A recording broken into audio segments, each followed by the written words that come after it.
So hey guys, what's up? So welcome to World News 20 News channel. So let's talk about Macron declares France and at war with wires. European Union proposes 30-day travel ban.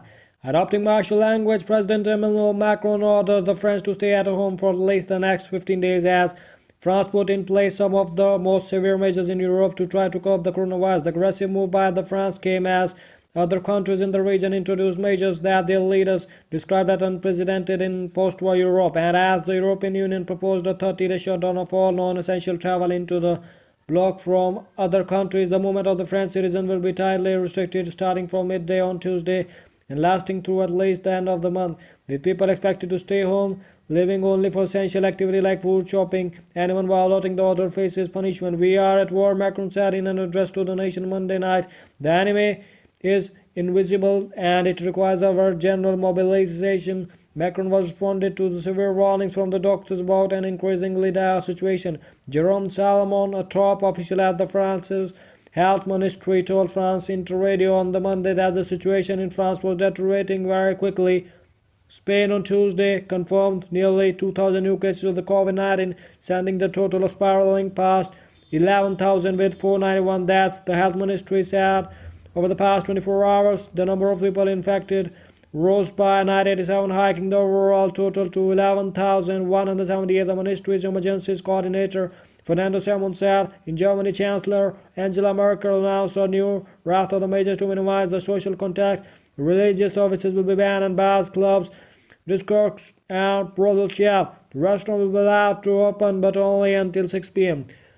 With wide spacing among the diners, and hotels are being asked not to accept the tourist. Schools across Germany were preparing for a prolonged shutdown. The proposed travel ban into the European Union, which could be extended beyond 30 days, was vital to keep the internal borders of the bloc and the Schengen-free travel zone as open as possible to promote the European solidarity and to help the continent's economy, which appears to be heading into a recession, said Ursula von der Leyen, President of the European Commission. So move to the next news. Iran warns virus could kill millions. Iran issued its most dire warning yet on Tuesday about the outbreak of the new coronavirus ravaging the country, suggesting millions could die in the Islamic Republic if the public keeps traveling and ignoring health guidance. The state television journalist, who also is a medical doctor, gave the warning only hours after Hal Shell faithful the previous night pushed their way into the courtyard of the two major shrines they had just closed off the fears of the virus. Meanwhile, Iran's supreme leader issued a religious ruling prohibiting unnecessary travel in the country. Roughly 9 out of the 10 of over 18,000 cases of the new virus confirmed across the Middle East come from Iran, where authorities denied for days the risk the outbreak posed. Officials have now implemented new checks for the people trying to leave major cities ahead of the Nowruz, the Persian New Year, on Friday, but have hesitated to quarantine the raise deaths even as the death toll in Iran saw another 13% increase on Tuesday. Health Ministry spokesman Kanajan said the virus had killed 135 more people to raise the total to 988, or met over 16,000 cases. The Iranian state TV journalist Dr. Alfroz Islamani cited a study by the Tehran's prestigious Sharif University of the Technology, which offered the recent errors. If people begin to cooperate now, Iran will see 120,000 infections and 12,000 deaths before the outbreak is over. She said if they offer a medium cooperation, there will be around 3 lakh cases and 110,000 deaths, as she said. But if people fail to follow any guidance, it could collapse Iran's already strained medical system.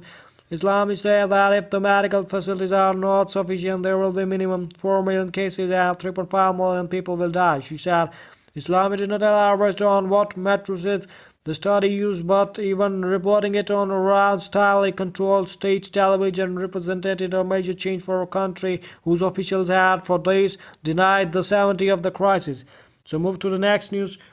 Spying on the virus, Israel Secret Service to track patients. The head of the Israel's Shadoration Bat Internal Security Service said on Tuesday that his agency received cabinet approval overnight to start deploying its counterterrorism tech measures to help curb the spread of the new coronavirus in Israel, while Netherlands acknowledged that using the agency's capability on sick Israeli citizens deviates from the Shin Bet's typical cooperation against the Palestine militancy, that of the girl was still in line with its overall missions of the saving lives. He warned there would be the stringent oversight to maintain the individual privacy, and that corporations would use only their findings to warn those that may be used to explore them rather than enforcing any government-mandated quarantine. The other state bodies don't have the necessary technological means to aid this effort.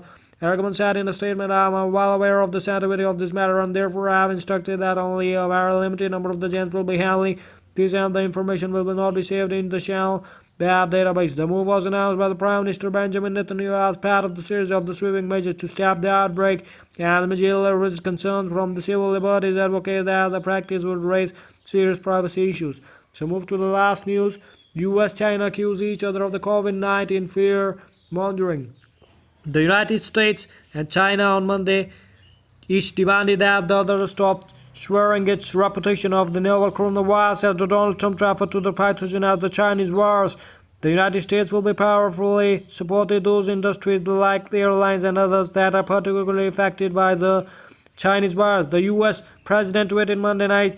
The critics slammed the move, calling it racist. However, Trump defending the tweet, "He didn't come from China, so I think it's very accurate," he said. Trump indicated that, and another motive was playback for what he said was the China's disinformation campaign blaming the US military of the virus.